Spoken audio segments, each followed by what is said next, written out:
What's up, YouTube, and welcome back to another segment of Bible study with an ex-pastor.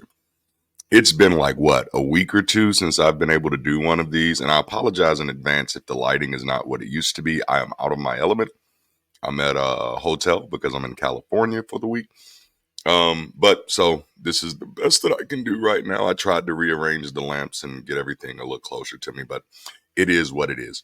All right. It's been probably about 2 weeks since I've done one of these, and it's really just been because of time. These do take a little bit of time, and I don't even do a lot of editing in them. It's just that these videos are typically longer than an hour, and with everything that I have going on, it really is hard to fit into, but I really do enjoy doing these. Now, if you can tell my voice is a little deeper, that's because it is approximately 3 or 4 o'clock, somewhere between 3 or 4 o'clock in the morning. Couldn't really sleep well, so I figured, I got some extra time. This is a perfect time to make do and do a Bible study. So if you haven't already, like the video, subscribe to the channel, consider joining our community, consider volunteering in our community, and check out our merchandise. Please make sure to do that. All right. I think I've said everything. If you want to know anything else about us, please make sure to check out the links in the description. All right. So I am in California, and today we're going to pick up with, my lights changed and then went right back down the same. Today we're going to be picking up with Genesis chapter 29. But before I do, I want to let y'all in on a little something. I don't like traveling. Nope. Actually, yesterday I was talking to my wife because I've shared with you all this trip was very bittersweet for me to begin with. I had asked that they didn't plan this for the week of my birthday, and that went down anyway. And I literally told them my birth date, and it's still things happen. You got to work with people's schedule, I guess. But this is I don't like this. I don't like doing this, and I told my wife yesterday I'd probably likely never do this again. If I can't go anywhere on my own dime, I'm probably not gonna want to go because I'm gonna want to take my family. That's a major part of who I am, and I really don't apologize for that. I get that other people are not that way, but that doesn't butter my bread, so it doesn't have anything to do with me. I'm talking about me, not nobody else. and it's just so far it just hasn't been it hasn't been an enjoyable experience for me. Which today is this day we get to do all the fun stuff anyway. It was just but so I'm up early because I could not sleep, highly uncomfortable, and so guess what? We get time to do a Bible study, so you get to benefit from my pain, or maybe we'll benefit together. We'll read something together and find something of real value in this text. So here we are with Genesis chapter 29. My monitor is in a different place, so you're going to see me looking up a lot for this one. But let's jump right into this so we can get an idea of what's here. Then Jacob set out on his journey, and he went to the land of the people of the east. All right. Now, depending on which we've talked about this before, there is French theology that suggests that that Bible navigation is upside down, and this is based off of I want to be careful with these words. This is based off a nomenclature that was used in ancient Egypt and Ethiopia, where the upper Nile was actually considered the southern portion, and the lower Nile was actually considered the northern portion. And so there have been people who have speculated, and I do want to be clear that it is speculation, that might be why you couldn't find places in the Bible, because maybe they were using this same type of navigational nomenclature. Now, I don't know if there's any evidence for any of that. As a matter of fact, one of the things that I found, which was very disappointing for me, is that whether you're in the faith or on the fringes of the faith, you really find that there's not much evidence needed for anything. Someone can just say that, oh, this is how it really was, and the majority of people are going to be like, oh yeah, you're right. Which I think is why so many, and you see this a lot in my comments, and I think that's why so many people in my comments are shocked when I am not impressed by what they have to say. And one of those reasons is like, I get it. I get that where you stand, you didn't need evidence to get there. I get that because I was sort of there at one time. I get that your belief isn't based on evidence, but you've watched my videos. You know that the way I engage with the world is based on evidence. So why would you disrespect my standards to try to win me? That's the stupidest shit ever. Like, what? Yeah, I know he needs evidence, but I'm just going to read the scripture to him that he's already read 15, 11 times. And then this time, it's like, which is magical thinking. It's magical. Uh-oh. Okay. Here's a rant. It's magical. It's magical thinking that someone who didn't hear you the first time is going to hear you the second time. That's magical thinking. You see how I switched that right into relationships? You say, oh, I wish they stopped doing this. And oh, maybe they didn't hear me. They heard you. They heard you. So same way with the Christians in my comments who just, jump on, which I'm not mad at it. I actually encourage it. I love it, and I go back under there and I just say, oh, poor fella, or I understand your delusion, or something like that. And at that moment, I'm really just baiting them to keep on commenting because they're just so childlike that it's too easy to do. But anyway, so some people would have assumed that there's people on, naturally theologians. He's going to the east. He's going towards Asia. But there are other people who would have been like, oh, no, he's going to Africa. And you can see how those French theories, why they were built off of the back of Egyptian and Ethiopian nomenclature, because it's the more Afrocentric interpretation. Which I will say, Afrocentric interpretations of the Bible are absolutely fascinating, and in many ways, sometimes very eye-opening. Which again, I do consider all of this fringe. I don't consider all of the Bible fiction. I just consider probably about 90% of it fiction. And I am being a little I'm being hyperbolic with that, but I don't think it's too far off. Like maybe 90% of it is fiction. There are some historical events, some historical place names, but then even those historical events are often fictionalized, which is the case. Now, when I talk about the Bible and the fact that it being fiction, I need you to understand that most of what humans have written have been fiction. And please understand that, like when at least the New Testament, when the letters of the New Testament were found, there were no attachments that said you must put this in a Bible, you must tell people that every word here is true, and you must force people to worship the main character of this book. That doesn't exist. Which is why I often tell people, like, to have an issue with the Bible is weird.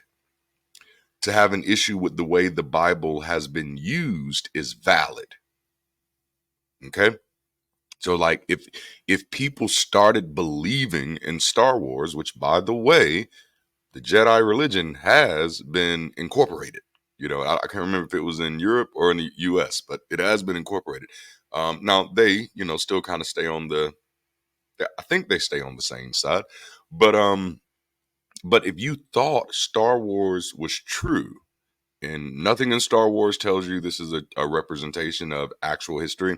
Nothing in Star Wars tells you that, hey, those of you who are watching this, you need to worship, either the good character or the bad character. There's none of those presuppositions or implications on your relationship with that. But let's say you decided to take it there and begin to worship, I don't know, Chancellor Palpatine, Darth Sidious as your Lord and Savior, and begin to go out and do horrible things, or you begin to worship Luke Skywalker, and decide that people have to do really hard to balance the Force, and if they don't balance the Force, then something is wrong with them. At that moment, is the problem Star Wars, or is the problem people? Now, this is something that I constantly try to draw lines in, so that we don't keep fighting the monsters that don't exist, which is one thing that it's easy to get us all to do, is fight monsters that don't exist. When you're fighting religion, you're fighting an illusion. When you're fighting the Bible, you're fighting an illusion. You're fighting fiction. The Bible has done nothing wrong to anybody. Religion has done nothing wrong to anybody. Watch this. Politics have done nothing wrong to to anybody, because honestly, those things are only as useful as God is, which means those things are only useful when we give them life. And the life that and the way they impact others' lives is always going to be based on what we do, right? And so when I call out the fact that much of the stuff in the Bible is not historical, I'm not being degrading of the Bible. And I think we're so used to people treating us that way that no, if you critique the Bible, you're being degrading. Well, if I critique Star Wars, am I being degrading? You know, in Star Wars, I'm actually one of those people who believe that the Jedi were the bad guys. They were always attacking first, every single time. You know, the Jedi could not get the galaxy in order. Chancellor Palpatine did. I'm sorry. Actually, you will find out about me that I do have an affinity for villains. You were right about me all along, Mr. Kent. I am the villain of the story. That's a line from Smallville. And actually, I would say Smallville sparked that affinity for villains, but it probably concretized it. I've had an affinity for villains ever since Magneto. And for those of you watching X-Men 97, you're probably reliving some of that right now, right? Which I am watching it bits and pieces when I can. But yeah, I've always had an affinity for the villain of the story. I don't know how I got all the way down that rabbit trail, especially since we're only one verse in. So let's continue rolling. He looked, what was I saying though? I feel like I was saying, oh yeah, the Bible doesn't hurt people, people hurt people. Sounds like the gun argument though, but which then makes you like, well, damn, if this thing has been used this many times in this many ways, maybe there is a problem with it, right? But no, ultimately it's us, right? We're the problem. We're definitely the problem, which is why I often say I'm not anti-religion. I'm anti-superstition. And you'd be surprised at how much flack I take for that, because people are like, well, we're never going to be able to get rid of all superstition. But that's just like me being, I'm also anti-murder. The likelihood of us getting rid of all murder is not very high. I don't have to be a cessationalist to want something to decrease or to want something to end. I am anti-foolishness. I do not expect foolish people to disappear overnight. So I don't, honestly, guys, that's why you're not going to get a good faith conversation out of me if what you're saying doesn't even exist in good faith to begin with. And there are a lot of things that we say just because they're easy to say and so many people say. And I've done such hard work over the past few years separating myself from bandwagon ideology that I now just find myself in a place where I'm just me. And so please do not have any presupposition that I'm going to agree with you just because you agree with you. I'm not. I'm me. I see things different, and I'm going to see things the way that I see things. I'm never going to disrespect you. I don't even know what that is many times. I'm never going to disrespect you because you agree with something different.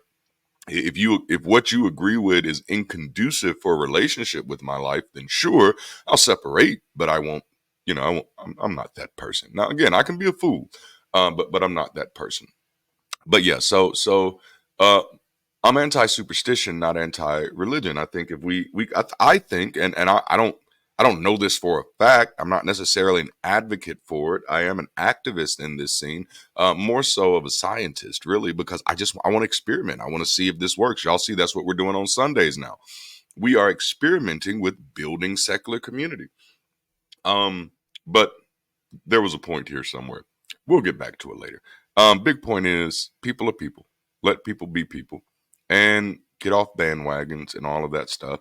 And when you're saying stuff as a trigger, make sure you allow yourself to process the trigger.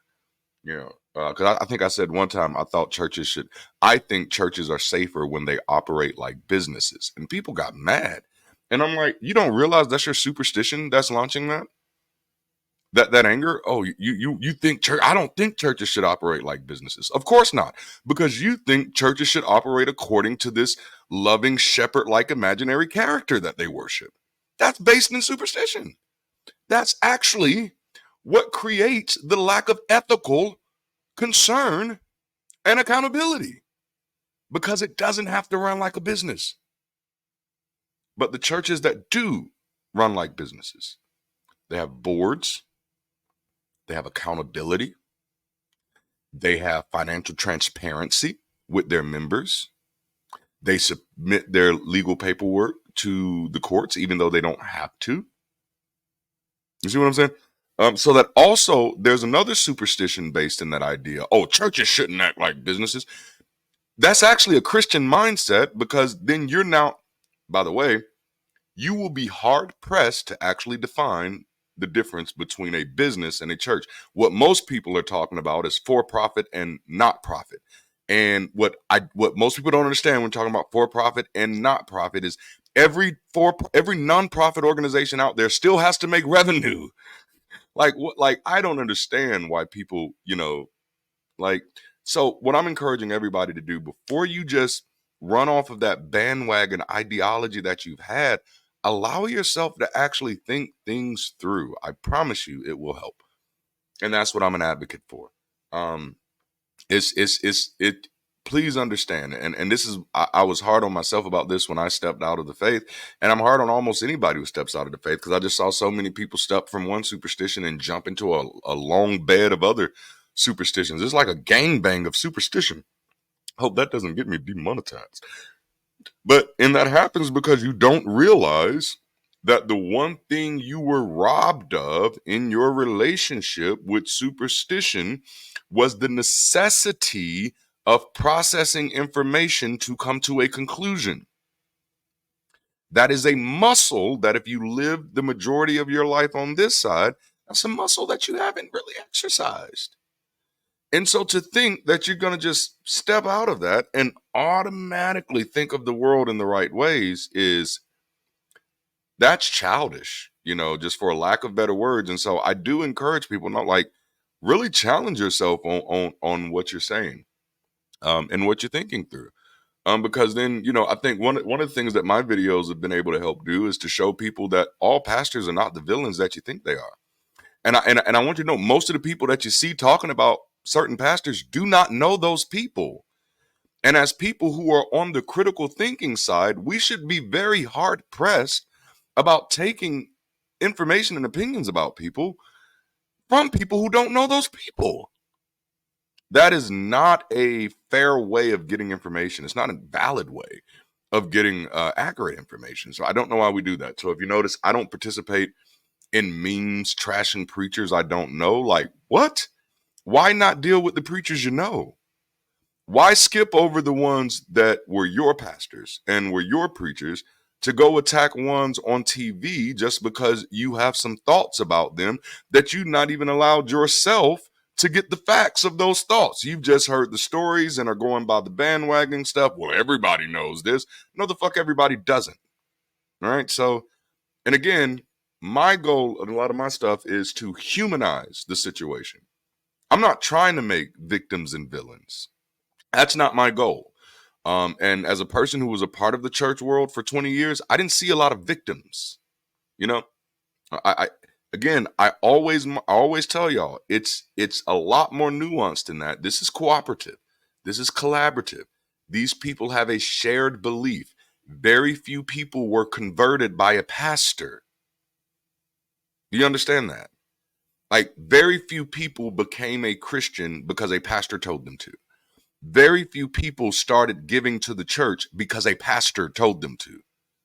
Very few people started serving the church wholeheartedly because the pastor told them to. I'm not saying that doesn't happen. I know that it happens.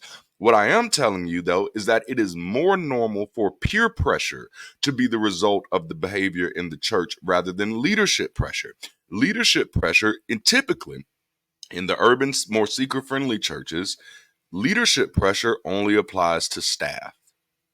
And when you talk to some people who are on staff at a church, they'll tell you some things like that. Especially, again, the urban seeker-friendly churches. All members are loved by the pastor. Oh, they're so beautiful. They're so great. They're so wonderful. Even when they're doing like all types of fucked up shit, the pastors, oh, these are great people, because you got to love the sheep and stuff. But when you work at the church, you don't get that same type of benefit. I love you, but I need you to get this job done. You know what I'm saying? And it's like that. It very much is like that. So I wish people would expose themselves to these things, or at least do your best to get the right information. And when it comes to things, and I'm going to say something that's not going to be probably not popular here, but hey, it's me. Um, don't apply journalism ethics to people, because journalism ethics ultimately barely exist anymore. And journalism ethics is basically, I heard somebody say something, so it must be true. That's not how you investigate. Like, I don't know how we got here.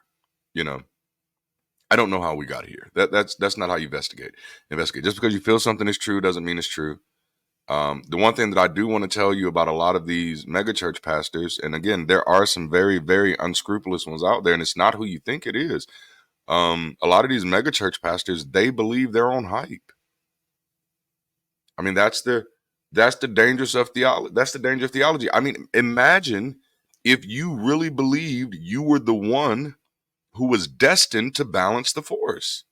Imagine what that would do to you psychologically in a world where the force doesn't actually exist. Imagine the lengths you'd have to go through to convince yourself that this thing is true. And so I'm trying to let you know, like, really, in that church world, it is highly nuanced, highly nuanced. There are some very villainous pastors out there. I've met some, I've worked for some, but those villainous pastors are only as villainous as many of their members. I've met more villainous members than I have pastors. And I ain't trying to excuse either party. I don't believe in excuses. I believe in responsibility and accountability. But you're not gonna, if you show up in somebody's house and you accuse them of something that they're not doing, you're not gonna get their ear. But if you start pointing out to the things that you know for a fact that they are doing and that are wrong or that are not helpful or that are harmful, for many pastors, as was for me, the thing that kind of helped break the spell was me realizing the harm it did to people. What you don't understand is that many of these pastors do believe that if these people give their money, God will bless them. Because many of these pastors, such was I, do give like that. And I think people don't understand that, because again, it's a cooperative theology. It's not just members who are giving their money. You do know that almost every pastor has a pastor, right? you know, and many of those pastors are under huge pressure to give up to their denominational hierarchies or their overlords, bishops, overseers, apostles, whatever, and it's for the same reason that we pay taxes. However, it's not bound to the practical or the practicality of the taxes, which again is why, and that's where I started this rabbit trail, is why I think churches would be healthier places if they operated like businesses, because then you can't tell somebody, hey, God told me to tell you to give me, which they'll never say God told you to tell me to give me. Only like the cheap, horrible ones do that. They're not doing financially well. I can promise you that. It's the ones who say God said anybody who gives $500 in this offering today, he's going to make a way. Though people respond to that, and they respond to that out of their own desperation and out of their own magical thinking. But what I want to point out again is that they're all magical thinkers. It's not like, again, there are cases, right? But in many cases, the pastor is just as much of a magical thinker as the members are, and such was I. Even wrestling with my own dissonance, everything I preached to my people, I preached it because I believed it, you know, and it was after recognizing that, hey, this stuff doesn't actually help. And again, my stuff wasn't the money stuff.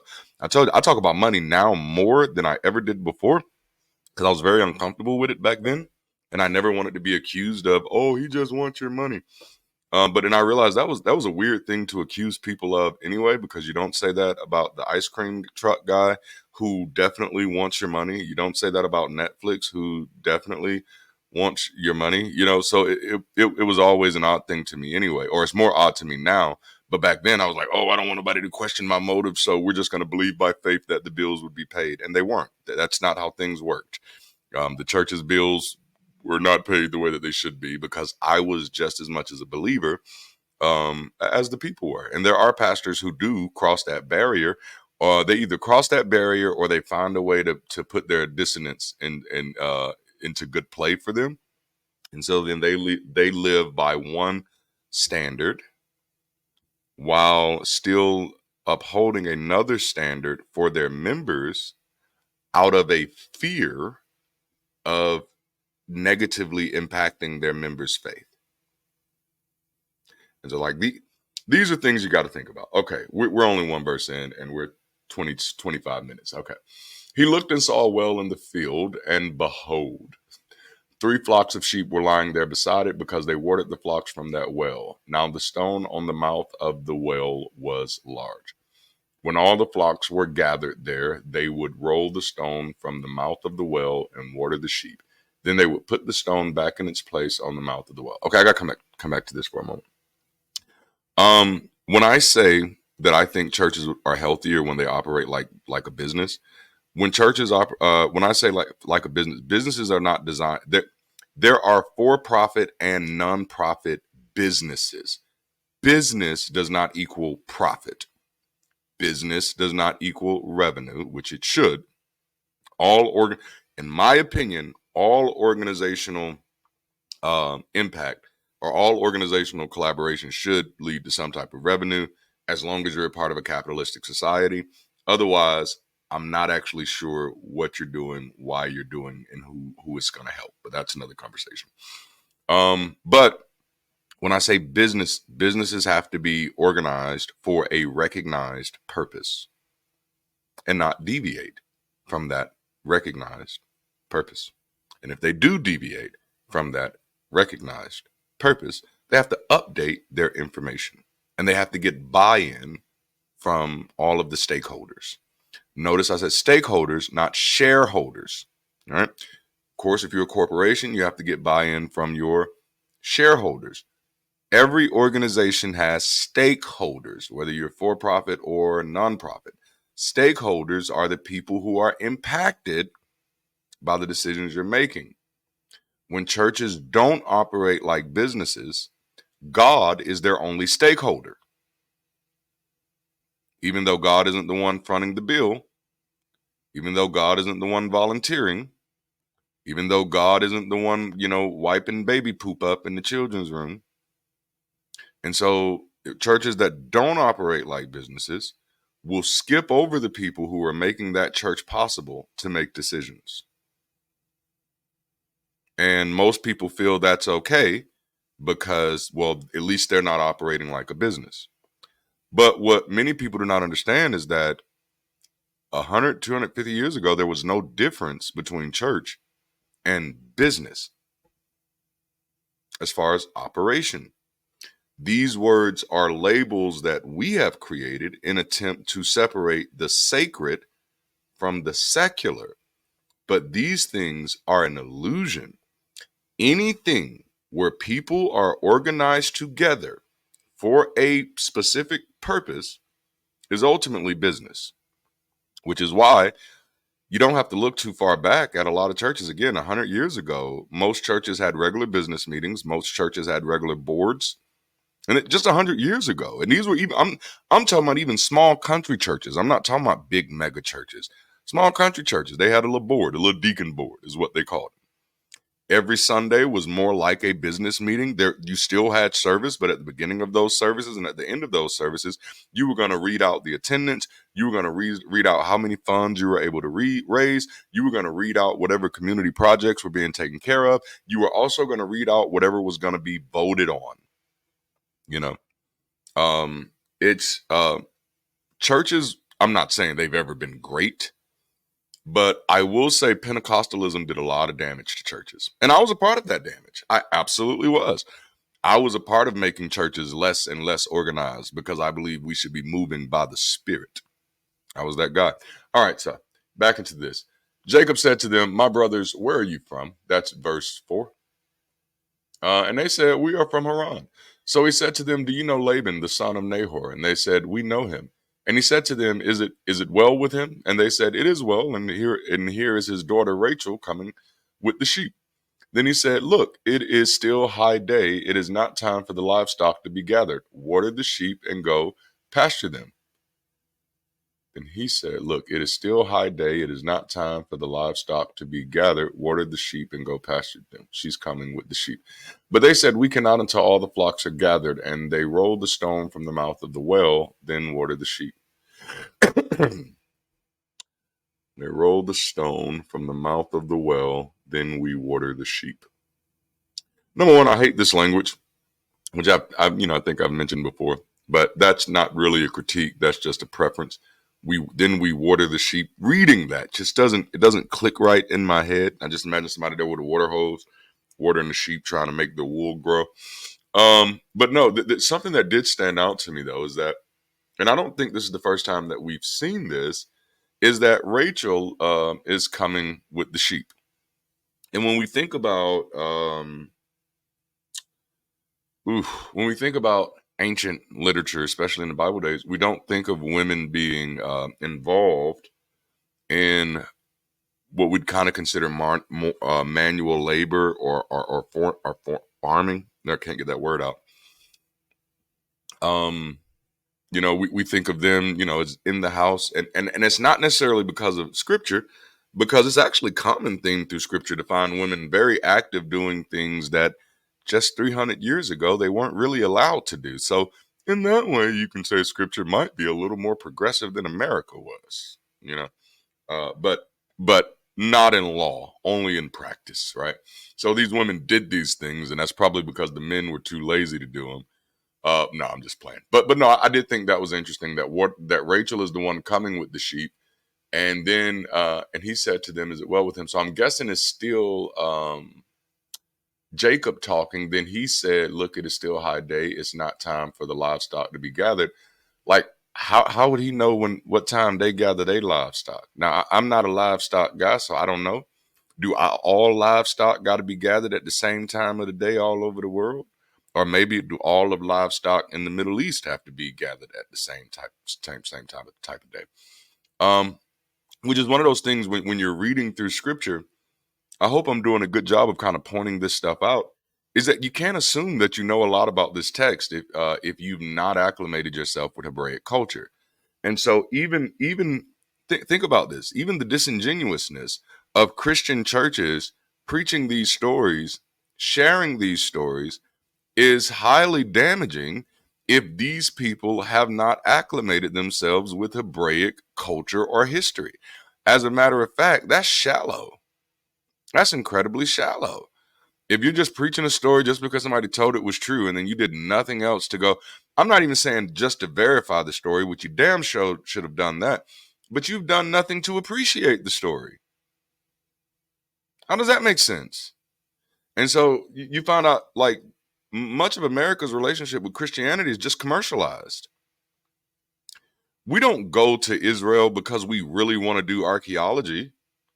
We want to assume that all the archaeology has already been done and we just want to go there and bask in the glory of the Lord. Yeah. In that sense, Christianity is like a spiritual hedonism. At least the type I was a part of, charismatic, is spiritual hedonism.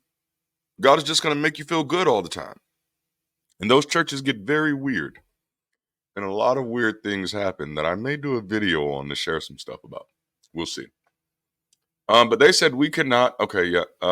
Verse 9. While he was still speaking with them, Rachel came with her father's sheep, for she was a shepherdess. Okay, we already knew this because it was already said, like in verse 6, she was coming with the sheep. But you do see a lot of this repetitiveness. While he was still sleeping with them, Rachel came, speaking with them, not sleeping with them. Yeesh. Rachel came with her father's sheep, for she was a shepherdess.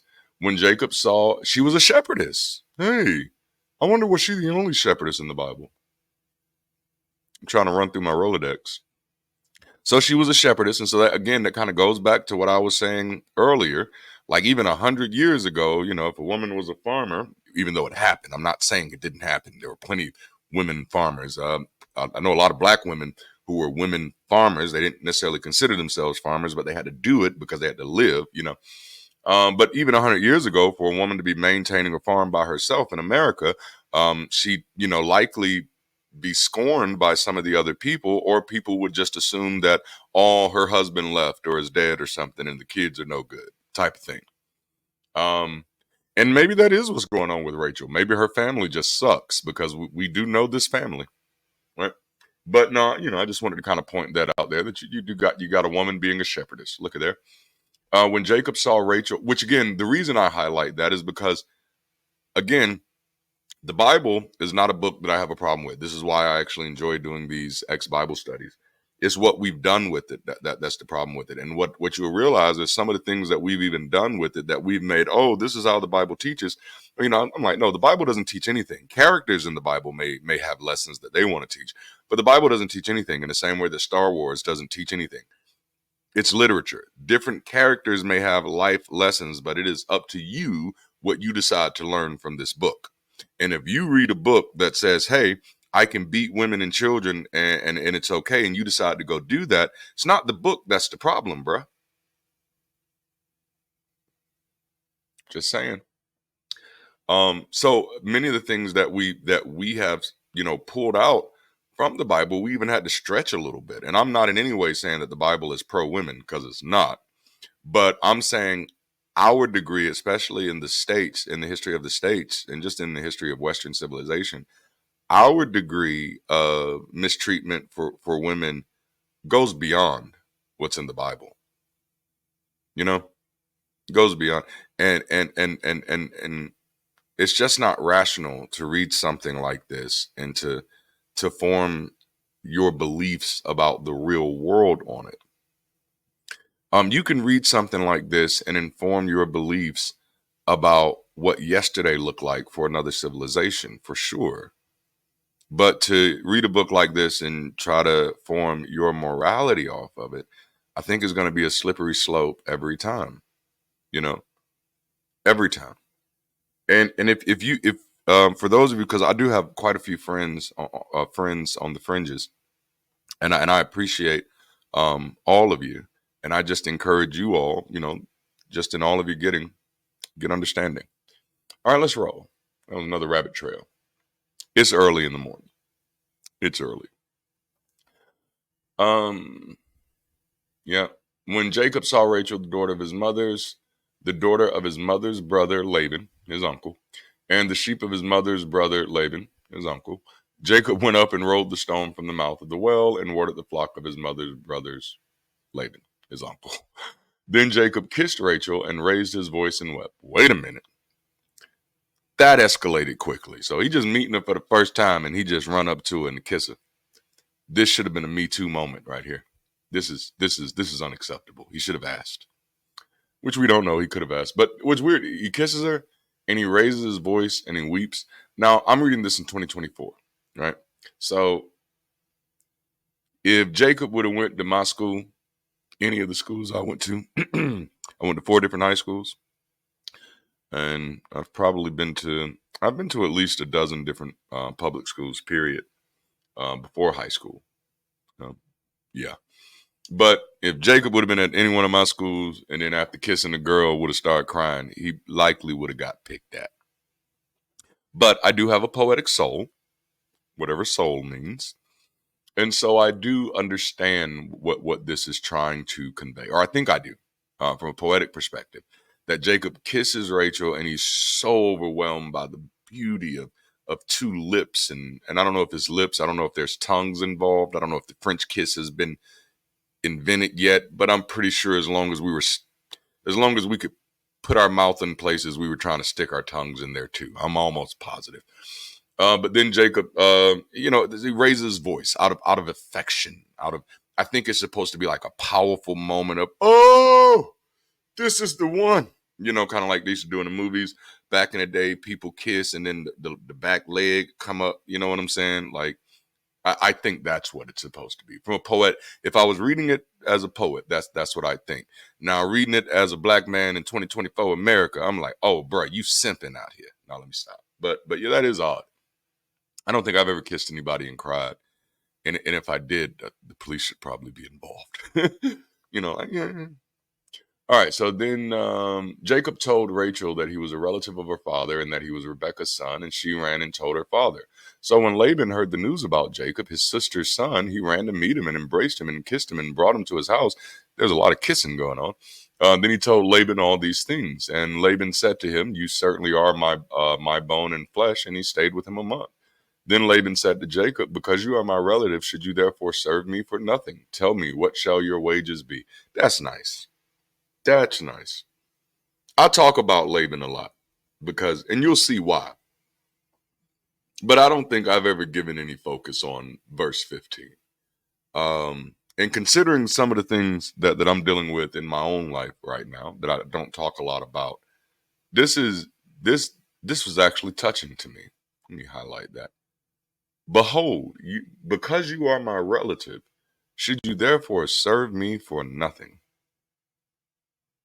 Tell me, what shall your wages be? The worst feeling I have in the world is people devaluing what I do, how I do it, and what I have to not do in order to be able to do it.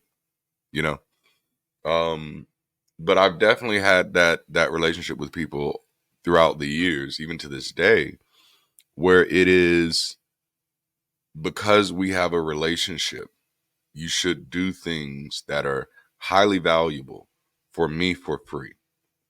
Or for the longest time, it was just because you are a Christian, because you are a believer. And I lived by that for a long time. But damn, that was, I ain't gonna lie, that was a little triggering. And bro, man, literally asked, "Tell me, what shall your wages be?" Like, imagine the world we'd live in if more companies did this,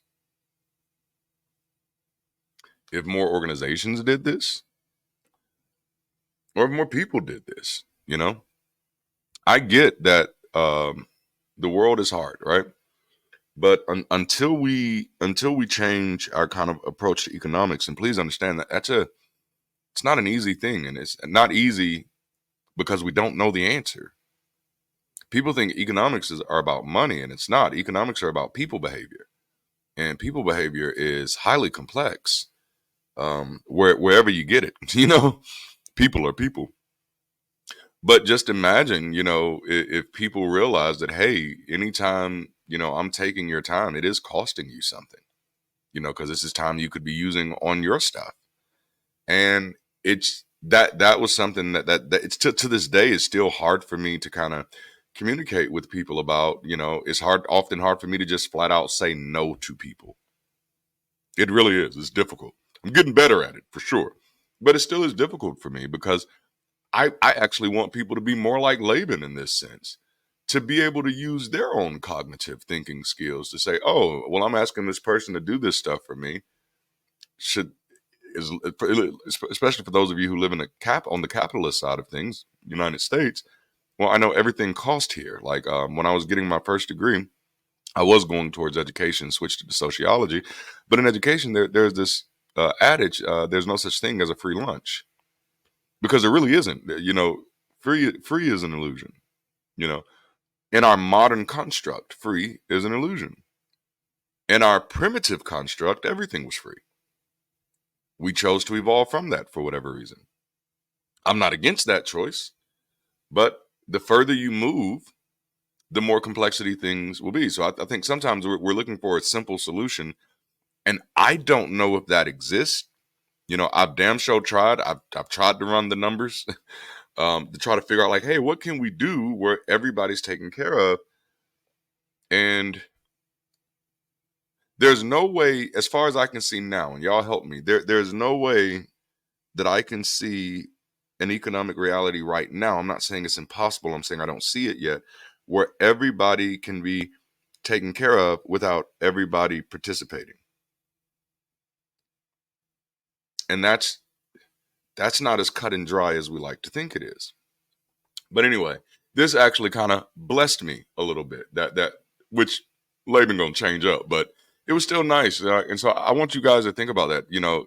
Anytime you have anybody doing anything for you, whether it's something short term or long term, let's get rid of these magical words like favor. Oh, this person is doing me a favor. There's nobody who can do something for you without it costing them in some type of way. And so be mindful of that. Be considerate of that. Even if they're not comfortable asking you to be considerate of that, because they may be like the type of person I am, who tries to give people the benefit of the doubt, who believes that other people are just as mindful about these things that I am, you know? And so this was a very mindful thing that Laban did. You know, just because you're my family, it's not right that I just have you here working for me doing nothing. You know, or working for me and not getting anything in return. You're still a young man. You still have a life to live, you know, and you're trying to build things. And so let's not, you know, just consider it. Now Laban had two daughters. The name of the older was Leah, and the name of the younger was Rachel. And Leah's eyes were weak, but Rachel was beautiful in figure and appearance. Okay. So I remember reading this as a child, and like Leah's eye, and of course I'm reading the New American Standard Bible now. I still think, yeah. New American Standard Bible said, was it fair-eyed or something? It was very odd. Which you go back and then you take that. Well, you know, that's still a stretch. But basically, Rachel didn't have eyes like other people's eyes. Now, as a person who is visually challenged, I've worn glasses since I was fourth grade. I think when they found out that my cornea was shaped like a football instead of a golf ball. So I can't see well. Not well at all. And sometimes even in videos, you'll see one of my eyes float the fuck off and do whatever the fuck it wants to do because, hey, that's life. But, you know, so I was like, Leah is I thought she was cross-eyed. And I knew quite a few other preachers who preached it that way, that Leah was cross-eyed. But now when I look at it, Leah's eyes were weak. And the main reason I thought cross-eyed because it was like, but Rachel was beautiful in figure and appearance. It's like, oh, Leah couldn't see well, but Rachel was fine. That's not an equivalent comparison. That makes no sense. You know, it's like, what? You're talking about the physical appearance of one person while talking about the vision of another person. You don't see two people and say, dang, she can't see, but she fine. That's not how you do. It's typically, oh, she ugly as fuck, but she fine. You know, that's how that goes. And so that was just an odd comparison. So when they were like, oh, she cross-eyed, well, as a kid who was cross-eyed and know that other people picked at people who was cross-eyed, I was like, oh, okay, that's what they were saying, that Leah's eyes was cross-eyed and that's why she was ugly to these people. But I do think there's actually a lot more to that. And again, I actually say that to highlight the pedantry of pulpit preaching. Because that's really what it is. It's people who, in a lot of cases, I can't speak for everybody, but in a lot of cases, it's people who have not acclimated themselves to this culture at all and read it and just say, whatever the fuck I think about it, that's what's true, you know? And then that's what they preach. And that's why this is so problematic, you know, in a lot of ways. But I think possibly Leah's eyes were weak. I don't think it's vision. It could be, but I don't think so. I think this has something more to do with the color of our eyes, because I think the KJV did have fair-eyed.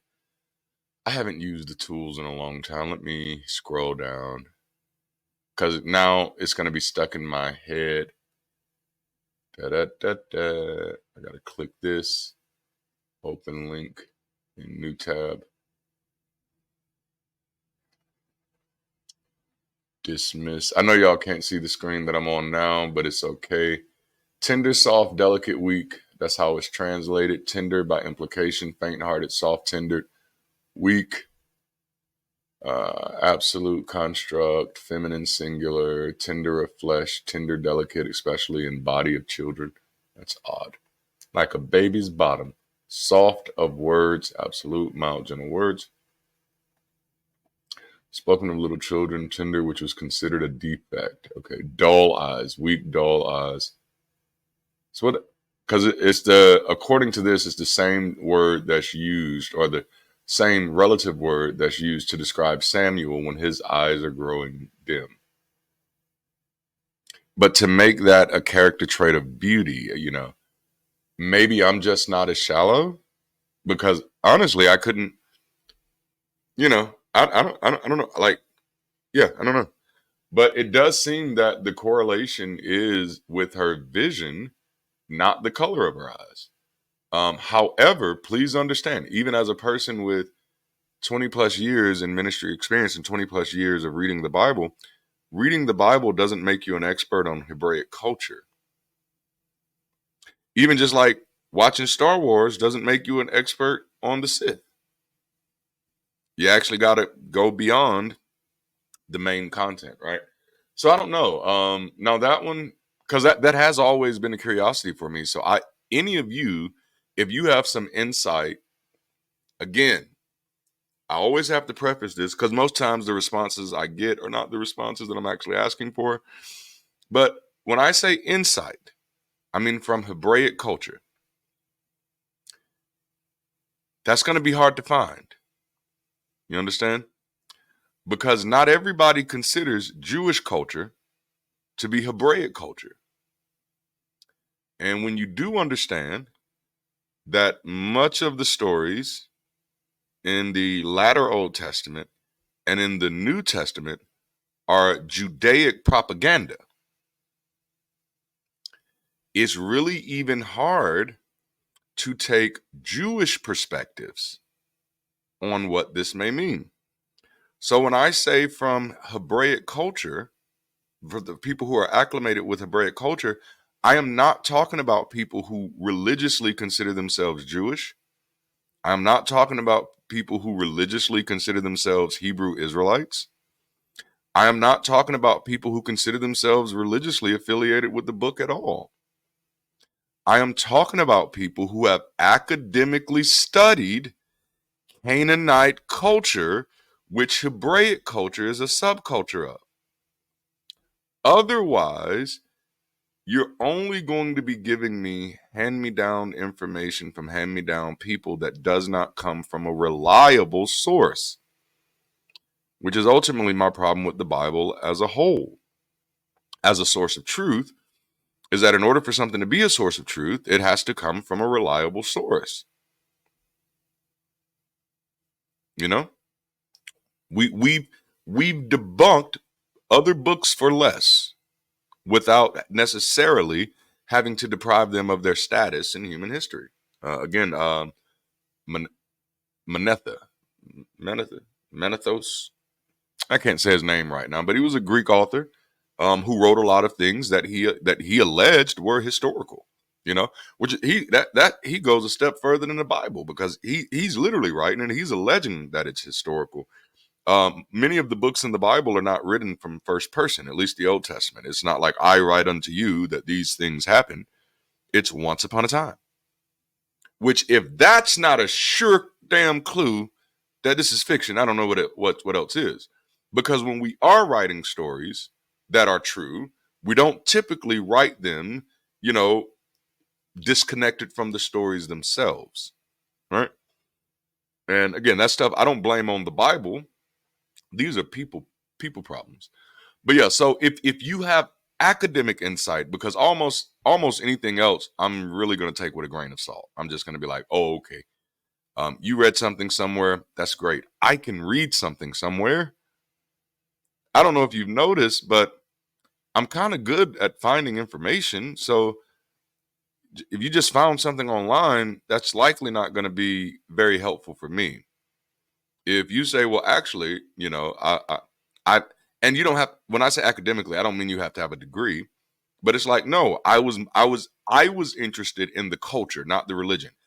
If your interest in this is religion, you don't have the answers I want. I'm gonna tell you that now. If your interest in this is religion, if you're looking at this for a truth of how to live life today, there is no way that you're going to be capable of giving me the information that I'm looking for, because you're not even looking for that information. But if you have an academic interest in, I don't want to say pre-ancient, but in ancient Middle Eastern cultures, and you worked on that interest by exploring those Canaanitic cultures, then yeah, I want to hear, because you're likely going to tell me something I've not heard before. And that's the reason I'm making this. I'm trying to stress this, is because most of the things people say are things that I'm like, oh yeah, I've heard that. That's not what I'm looking for, and that's why I always preface it by, if you're going to be able to talk, if you want to talk to me about the Old Testament, you have to be versed in Canaanitic culture in order for me to take the conversation seriously. And I'm not saying that to be mean. I'm saying that to be honest. Yikes. I'm saying it to be honest. But I know somebody's going to be like, oh, you're just trying to be mean. I'm like, no. I don't have a religious interest in the book. I don't have a religious interest in the people of the book. I do have religious interests in the people of today, But as far as the book, I've been there, done that with the religious aspect. And I don't trust religion, and I don't trust religious study as a substitute for academic study. Religious study has allowed lies to persist, which studying shouldn't do that. And so that's why, please don't be offended, but I'm never going to be impressed by your religious study. I'm not impressed by the religious study of Muslims. I'm not impressed by the religious study of Christians. I'm not impressed by the religious study of Jews, who seem to do more scientific studies than religious studies. I say that because of all of the Nobel Prizes they've won.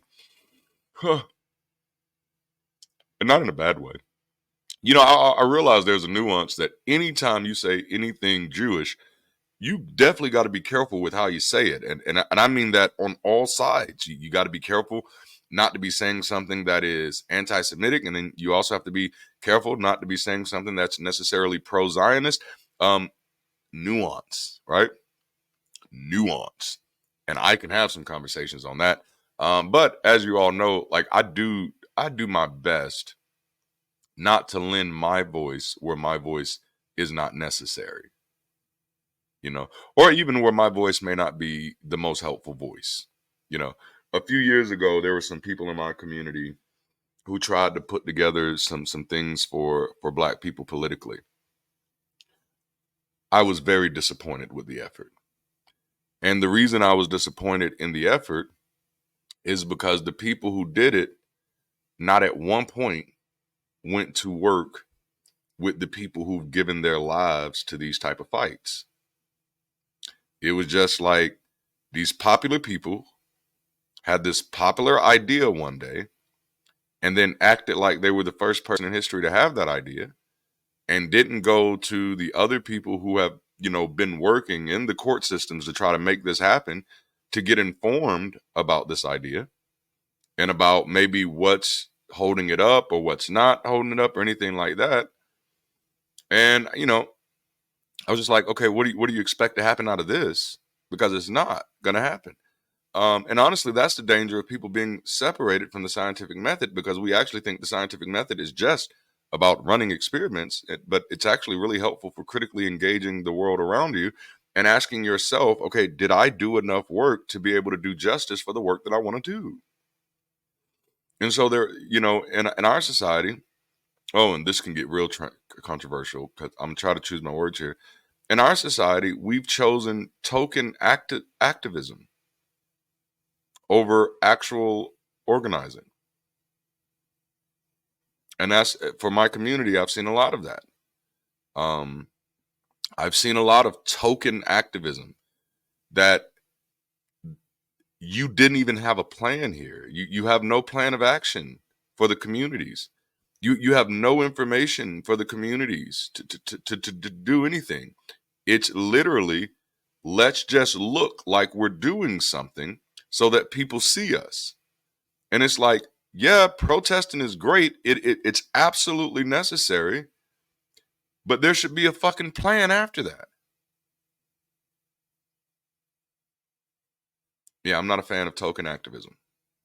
I rarely even label myself as an activist because I'm not interested in tokenism. I'm interested in real change. Dang, that was a long rabbit trail. How do I keep doing this? I'm emotional because I'm away from my family right now, and I'm in a state in California and not enjoying it. So I just want to be home. Now let me stop. But yeah, I don't know how I got all that. Oh, it was about Leah's eyes being weak. Weak eyes took you all the way there. Okay, so if you have some insight into weak eyes other than Leah being blind, and what I'd want to know is, did sub-Canaanite cultures view blindness as a physical disfigurement, because even in like society today, or I'll say when I was growing up, we definitely viewed blindness as a handicap. But I don't remember us viewing blindness as physically altering. Like you're not beautiful anymore because you can't see. I mean, you can't see beauty, and even that's a tricky thing. But yeah, so I'd be interested in that. Now Jacob loved Rachel, so he said, "I will serve you 7 years for your younger daughter Rachel." Laban said, "It's better that I give her to you than to give her to another man. Stay with me." That's real Alabama style right there. Yeah, I'll give her to my nephew instead of giving her to another man. That was actually a line from Wolf of Wall Street. When the guy was like, I heard your wife is your cousin. He's like, oh no, she's not my cousin. She is the daughter of my uncle, of my mother's brother, that type of thing. But yeah, and he was like, she grew up hot, and he was like, well, I'm not gonna let other people fuck her. I'm gonna be the one to fuck her because that's my cousin. That's what that kind of seemed like right there. It's better that I give her to you than to give her to another man. Stay with me. Ooh, I can't name this title that. So Jacob served 7 years for Rachel, and they seemed to him like only a few days because of his love for her. And so again, that's that poetic aspect. You can tell that it's there. And so that's what I think is going on when he kisses her and cries. Kiss and cry. So Jacob served, served 7 years, but it only felt like a few days to him because he is so deeply, richly in love with Rachel. Let's read on. Then Jacob said to Laban, "Give me my wife, for my time is completed, that I may have relations with her." All right. So Laban gathered all the people of the place and held a feast. Now in the evening, he took his daughter Leah and brought her to him, and Jacob had relations with her. Laban also gave his female slave Zilpah to his daughter Leah as a slave. Oh, so the women get slaves too here. So it came about in the morning that, behold, it was Leah. And he said to Laban, what is this that you have done to me? Was it not for Rachel that I served with you? Why then have you deceived me? So there's some stuff going on here, right?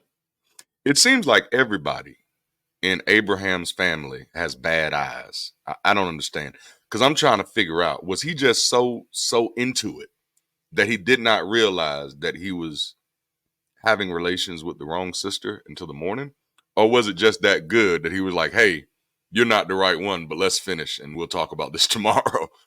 Because that is odd, But again, I have a sneaky suspicion that somebody out there with an academic understanding of this, that tells you how early it is. That's my alarm. That's my alarm to wake me up, right? And which means it's 5.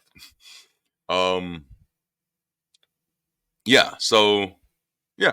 So someone who has some academic insight here.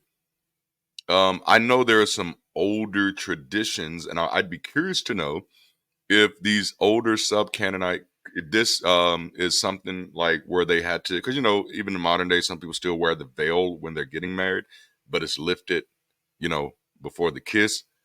Um, is Leah fully veiled during the consummation act, during the act of marriage? That's otherwise. How doesn't he know who he seducing?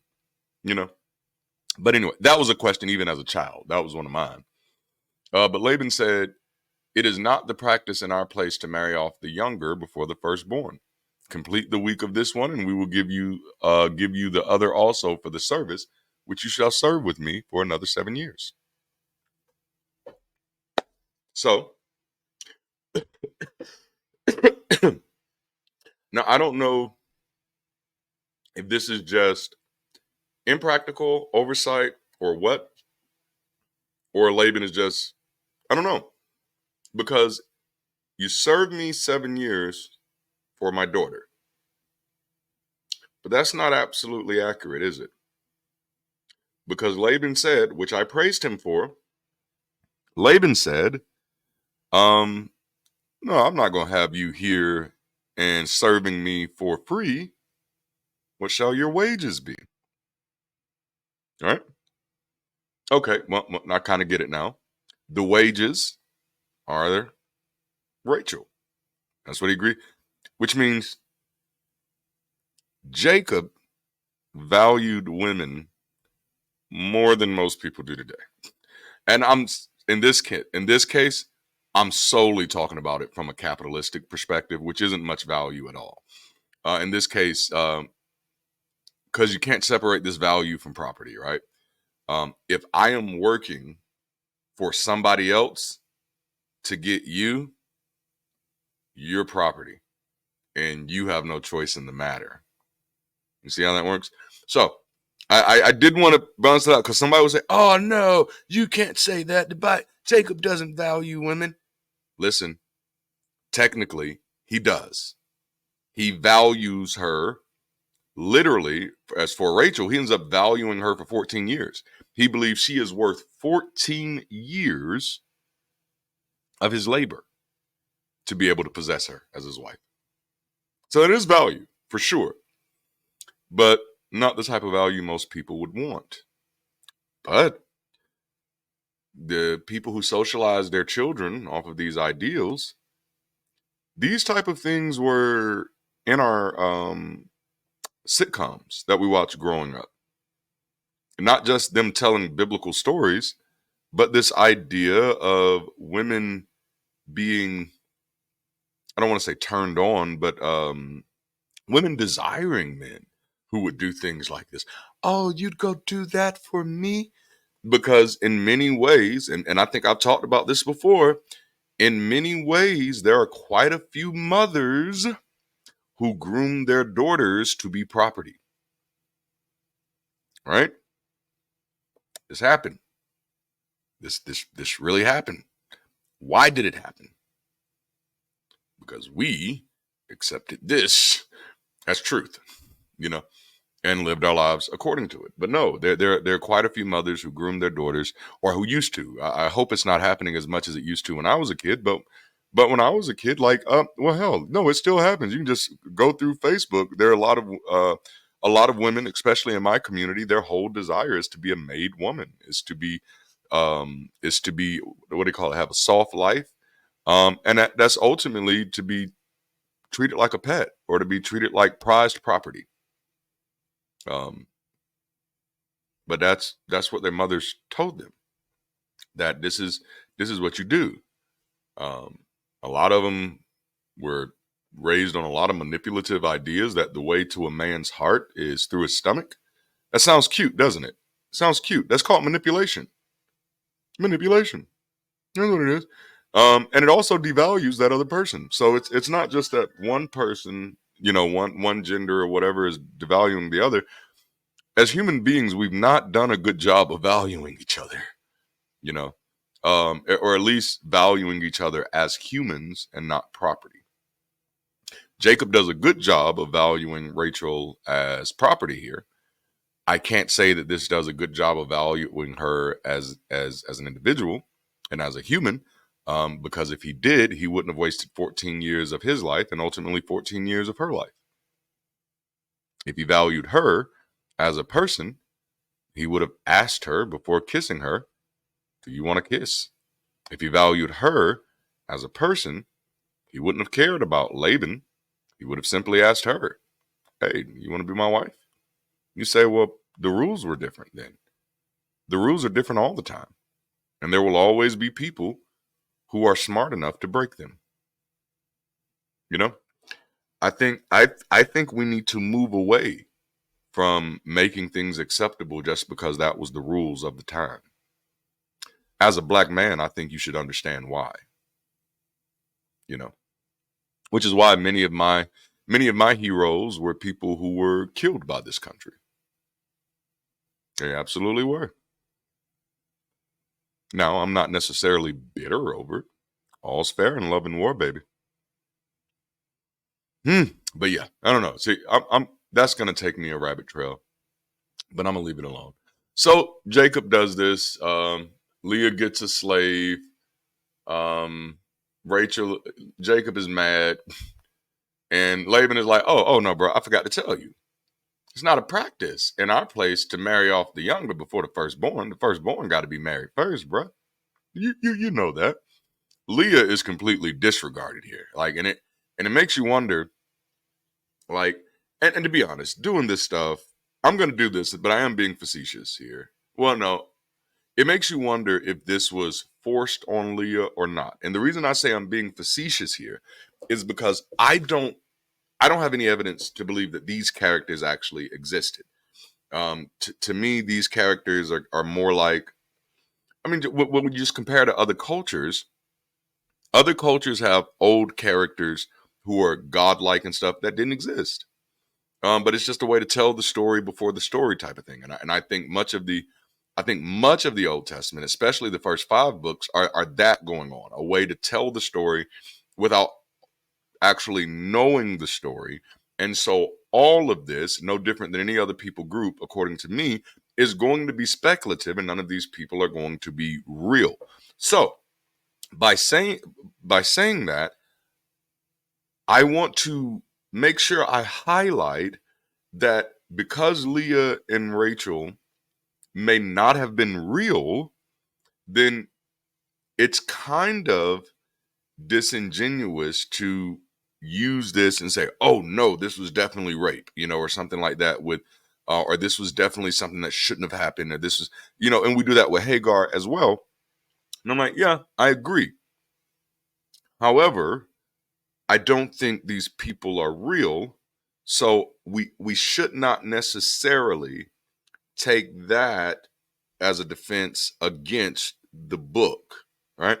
Because there are plenty of books where bad things happen to people, but we understand that those books are fiction, legendary, which is another type of fiction, or mythological, another type of fiction. So like Zeus is horrible in mythology, all right? Zeus, whoa, like he'd be Law and Order SVU prime suspect number 1. They'd be leading a whole manhunt against this guy, and they Yahweh be right behind him too. They'd be looking for him too. But Zeus is horrible in that sense. But none of us feel the need to really villainize Greek mythology. But you better believe if there were people who were practicing, I guess, such things today, we'd absolutely have a problem with it. But I'd hope we'd have the nuance to realize that the literature in that case is not necessarily the issue. Now, here's the other part. And and again, nuance is what I try to bring to it. Even though I don't believe Leah and Rachel were real people, I don't believe Jacob and Abraham and Hagar and Sarah were real people, I still am understanding that this is reflective of the ideology of people around this time. I'm going to have to cut that off in a few. That this is absolutely reflective of the ideology and likely behavior of people around this time. So while it would be disingenuous for me to implicate that what happened to Leah was a violation, it would be also disingenuous of me to ignore that cases like these did happen where it would have indeed been a violation. That's the nuance that I think has to be brought to old writings like this, is that you can't, again, once you come out of this, and all you get understanding, that's my thing. Okay. So he's going to work another 7 years. So Jacob did so and completed her week, and he gave him his daughter Rachel as his wife. Jacob did so and completed her week, and he gave him his daughter Rachel as his wife. I'm going to tell you now, whoever wrote Genesis, I'm going to say whoever wrote Genesis, period, I don't think they would have passed an English English report, literature report, because this is not giving me clarity here.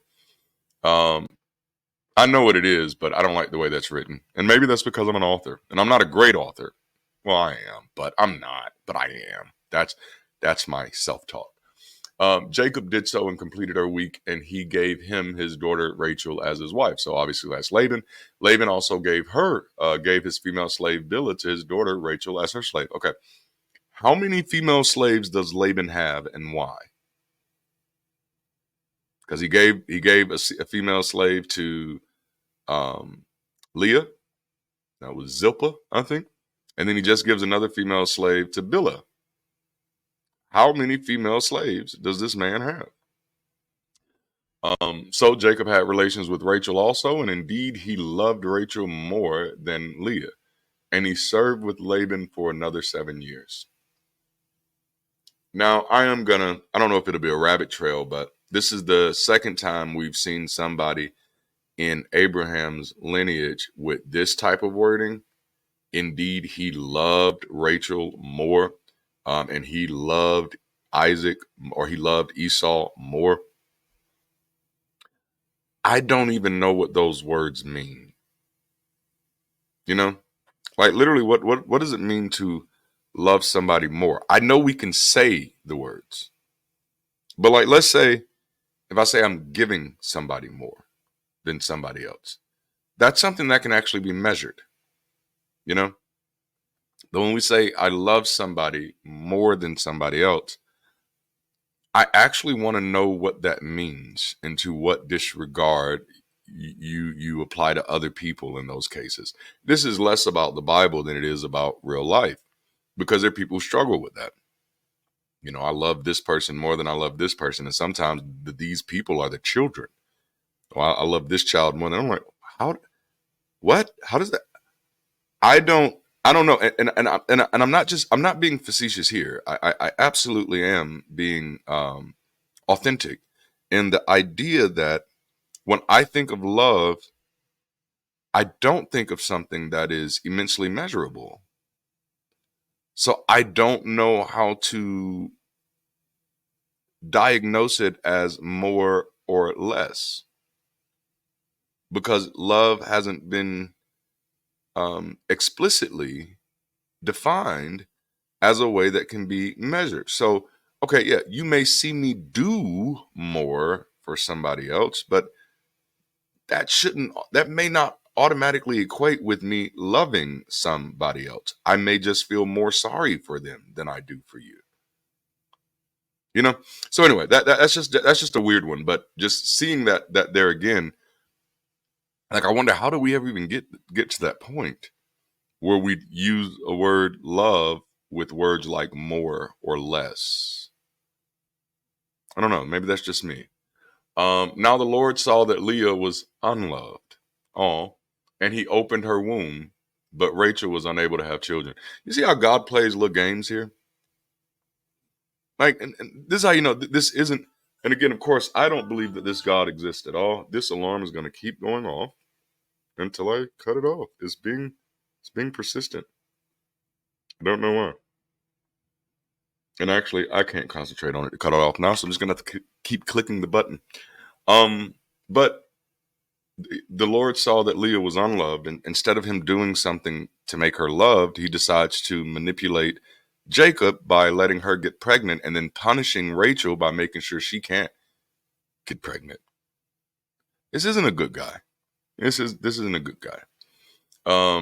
Now, yeah, I'm just gonna leave it there. This isn't a good guy.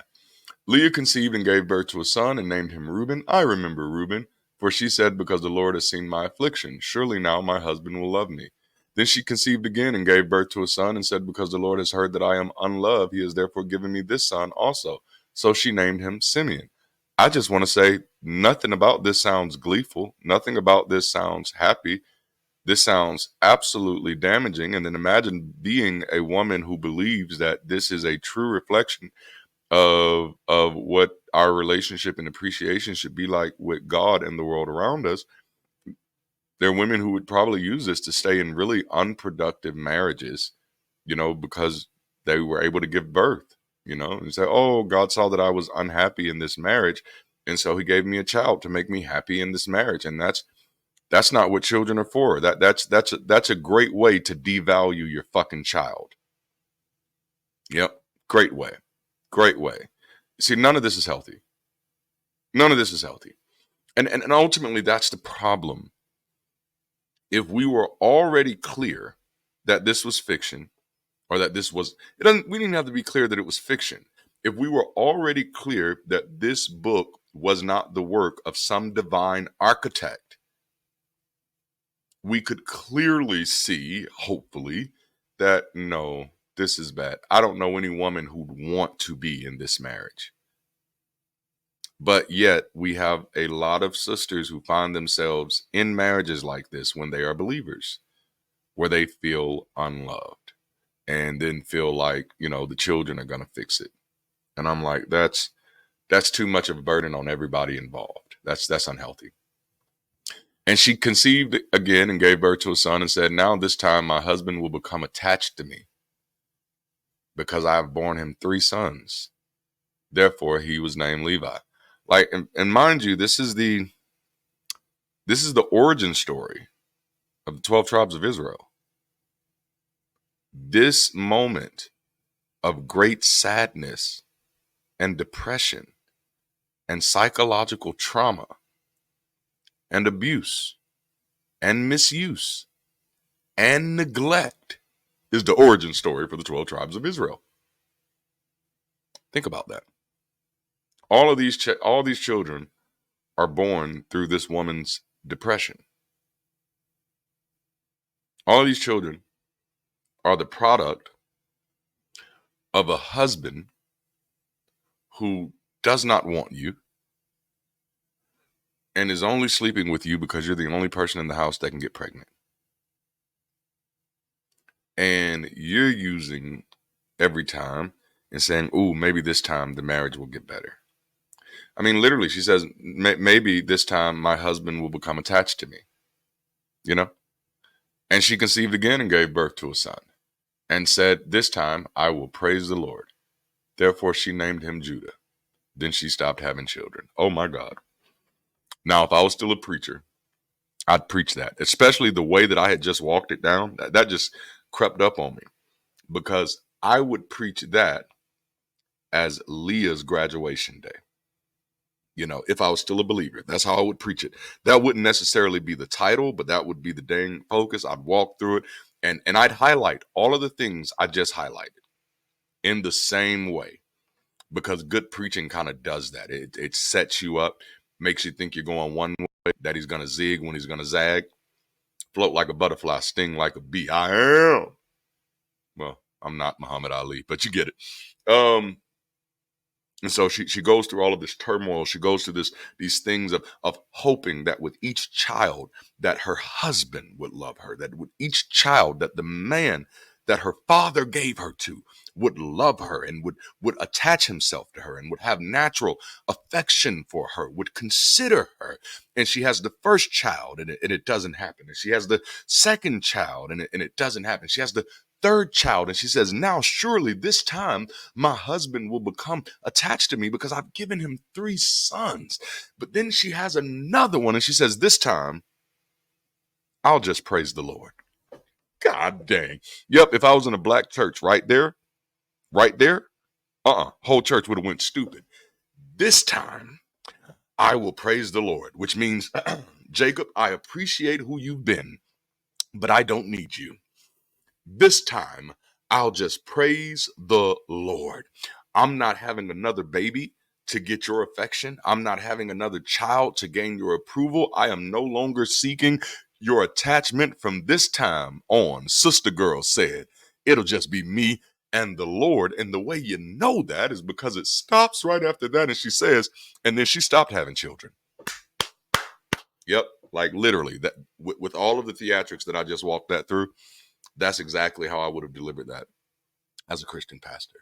I did not expect to get up on that because go Leah.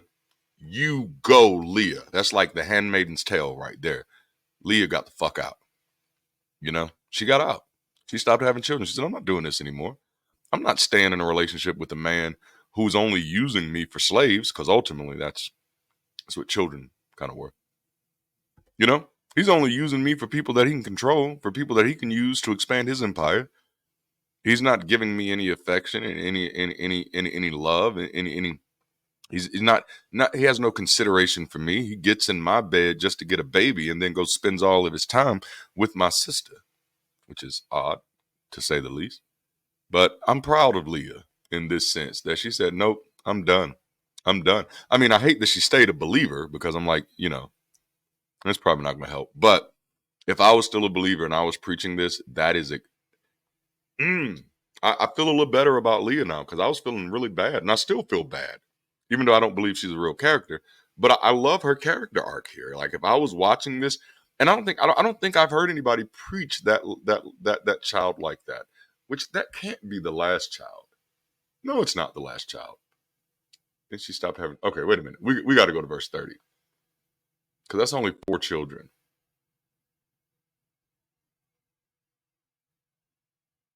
That's right. Okay, that's what I forgot. And we'll jump on that next week. How many verses is that? Oh, yeah. And even though I'm not there yet, y'all see that? I try to highlight these because I try to tell you, like, people who are preaching the prosperity gospel, they're not making it up. That is what the Old Testament was. And what the earliest organized church we have is the Roman Catholic Church. How was it not a prosperity-driven church? I think the issue with prosperity preachers is more so Protestantism versus Catholicism, because this was a part of the break. It's part of the reason Protestantism shifted away from Catholicism was because of its concern with its indulgences. Right? Remember that? And I do think the charismatic movement has brought back some of those indulgences, but not just the indulgences, but this idea that perhaps the creator of the universe didn't want all of his creation poor. Now, the fact that atheists would have a hard time believing that somebody would believe that, it's like, out of everything that we know that people believe, why would you have a hard time believing that somebody believes that their creator wants them to be wealthy? I don't know, this is odd. But no, it is there. So you will see it a lot. And we haven't been in any other book. We've only been in Genesis. And I've been able to point this out 4 or 5 times already because it's there. Yikes, it's there, it's there, which I'm not anti-prosperity either. As a matter of fact, one of my goals, I don't know if I'll be able to achieve it, but I want to. I really want to. One of my goals in life is to acquire enough understanding to be able to create an economic system that generates global prosperity. And again, I'm a progressive in that sense. So I'm not looking for an answer that's behind us. Well, if we just go backwards, will everybody be okay? I'm more so I want to move us forward as quickly as possible, as sustainably as possible, and in a way that actually, generates what I would consider global prosperity. I don't think that's happening anytime soon. I think there's a lot of things we have to deal with before we get there. But out of all the preachers that are out there doing damage, the prosperity preachers are not the ones that I'm concerned about. I'll tell you that for sure. Number one, what you will learn about them is that they have the absolute least amount of control over their subjects. They have the absolute least amount of, other than their staff. Staff is different. But that's the same with almost every company where you're getting paid well and you don't have many other options. And a lot of church workers don't have a lot of options because many of them were brought up, through volunteerism. And while there is a lot of training in church and there's a lot of professional development in church, those terms are not used. Terms that are transferable to the corporate world are not always used. And so many times people feel like if they work, I'm not talking about pastors now, I'm talking about people who work on church staffs.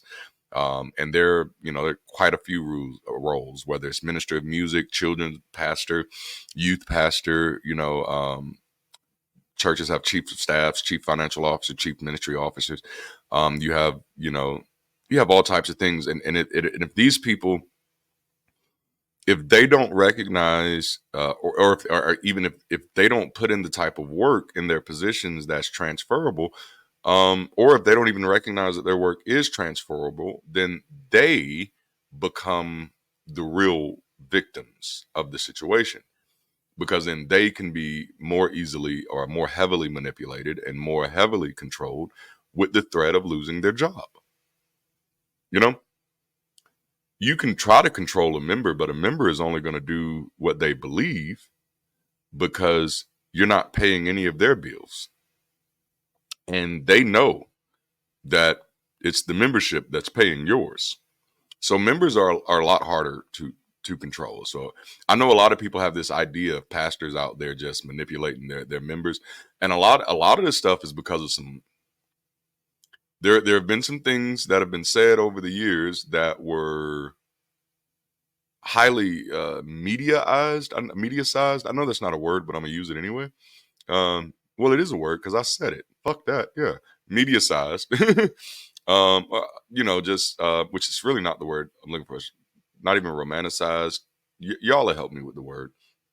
It's where you just make something big, and not only big, but you kind of exaggerate some things. Or I know the word I use a lot when dealing with politics in this country is polarization, where you create people where it's an either or type of thing. You either support the verbiage that I support, or you are a devil. And this is how both sides treat each other. And I'm like, younger generations have trying to been communicate for the longest that if you keep doing this, they're going to become less and less interested in politics. And it seems to me no one's really concerned that this country has ultimately effectively become a gerontocracy, because younger people, and I say younger, I'm literally talking about 50, feel absolutely isolated from politics because of the polarization. It's hard. So I do try to bring some nuance to those things. And so the real victims of the church are people who work on staff, whether they're paid staff or volunteer staff. If they're working on staff, they're the ones in many cases who are going to be the most subject to any type of possible ethical abuses, physical abuses, sexual abuses, of things of that nature. And sexual abuse, it happens, obviously. There's no institution that I'm aware of right now that sexual abuse doesn't happen in, which is why, again, I do kind of always find it unfair a little bit to point at the church as if the church has more sex scandals than anything else. It doesn't. And I'm going to say this again, as I said with the business thing, that comes from a superstitious belief, to believe that the church should have less people activity because of their superstition means that you believe their superstition has power. That makes no sense. If you see the church as another thing that people are doing, then anything that happens in other places that people are, we should be concerned about those things happening there, you know.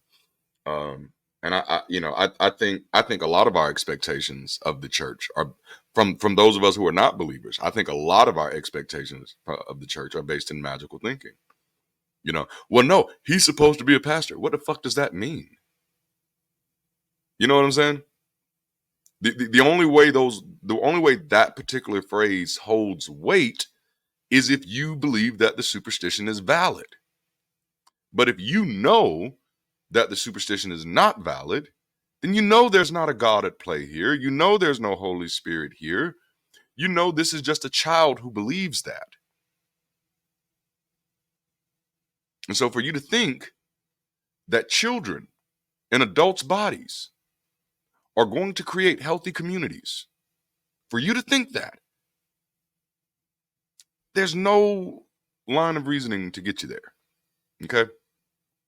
Someone invites you as a 30, 40, 50, 60-year-old to, play dress up and stuff. You should kind of lower your expectations of what these conversations are going to be. Hello. Which, if you notice, that's why I don't get in deep conversations with with a lot of the people in my comments, specifically the ones who, like, if you show me you believe in fairy tales, I don't want to have a conversation with you. I do not. No. Because I don't like to waste my words. And I like to talk about things that are actually helpful. And I like to talk about things that are going to help people move forward. And I like to talk about things that I'm interested in. And so if I'm going to talk about a fairy tale, it better be Marvel. You understand? I don't like DC that much. As y'all notice, I don't mention DC at all. I thought Batman sucked. I thought Superman was horrible. I've never been a fan of Superman. Ever. Superman's abilities seemed wasted to me. But that's because it was based off of the movies and stuff. So Superman is saving robbers. Why would saving people from bank robbery? Like, why would we need Superman to stop a bank robbery? We have cops for that. Nope. Batman can do that, and you already had Batman. Why do we need this Superman? Superman should have been fighting bigger people the whole time. So, which is why I did enjoy Smallville, which was the remake. Or not a remake, but I did enjoy Smallville because it was Superman fighting other superpowered people, which I'm positive that's how the comics reflected it. I was not into comics as a child. I grew up in the TV generation, so everything I saw was on TV. But I did enjoy Lex Luthor. But that was Smallville. That's the actor Michael Rosenbaum, who also played in a television show called Impastor. If you have not seen that, please. It's a great show. It is a great show. But Michael Rosenbaum, to this day, from many people who watch Smallville, consider him the absolute best Lex Luthor. Again, I have to say the line. You were right all along, Mr. Kent. I am the villain of the story. My favorite line. They did a really good job of humanizing Lex Luthor, which I think which was needed. The only other job I've seen done as good as that was with Magneto in the cartoons. People honestly felt divided between whether to follow Magneto or to follow Charles Xavier, as far as the fans, because you didn't make Magneto a mindless monster. This was a human who had really human concerns, had a real human backdrop, and all that stuff. That's a whole nother story. But I think that's why I did develop an affinity for villains in comics, because it seems like a lot more works, or not comics, but shows, a lot more work started going into humanizing them. Unpopular opinion. This is why I was not a fan of Killmonger in DC in Black Panther. I was not a fan of the way they wrote that character. They made him reckless. They made him. They just really made him a wild man, which is how like Black activism always gets portrayed, which is not how it is. I'm like, why couldn't we have taken a prototype such as Malcolm X, who was very much this type of character, or a prototype of a Huey Newton? And I think that's what people thought they were doing.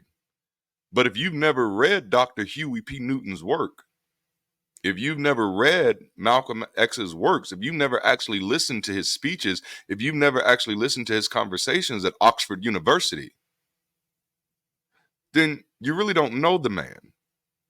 And so I was very disappointed because Killmonger was not an articulate villain who had a real sense of compassion for the work that he was doing. That's not, and I was like, what? Why would you do that? Now I know several people loved it, and I'm not telling them that they shouldn't. I'm telling you, as a person who is, or as identified as a Pan-Africanist, who was definitely a Black nationalist for a long period of his life, and someone who has studied Black history, there was nothing in Killmonger that really looked like the people who have taken those steps, such as Nat Turner or Jean-Jacques Dessalines. There are people who have taken those steps. And to write him that way, I personally felt was disrespectful. Because this was a great moment to write a character with all of the nuance of Magneto and Thanos, and we missed it. And I'm not saying White folks did that. That was a black written script, you know? So, and I do try to point that stuff out. These things are nuanced. It's not other races that also have limited perspectives of black people. Just like it's not just other races who have limited perspectives of Mexicans, which that's not right. Mexican is not a race. It's a, what do you call it? Not ethnicity, nationality. I try to be clear with my words, and that's where you want to get to in life, where you're just clear with your words. All right, I've said a lot. But big point is Jacob is gonna meet Rachel. They're gonna do some stuff. I did like Leah's redemption arc where she was just like, enough is enough, and I might actually name this video this. No, don't hold me to it. But it's actually about time for me to start getting up now.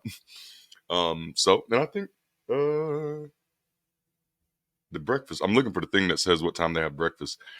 But I'm going to get ready to roll out because I do have a busy day ahead of me today. And I'm hoping that today will be a much better day than yesterday. Again, I do not like being away from my family.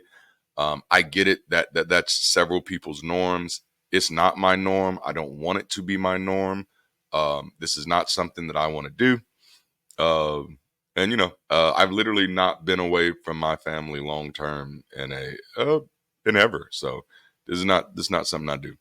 But so yeah. But I hope you guys have enjoyed this today. I'm definitely glad that you were all here, and that you tuned in a little bit.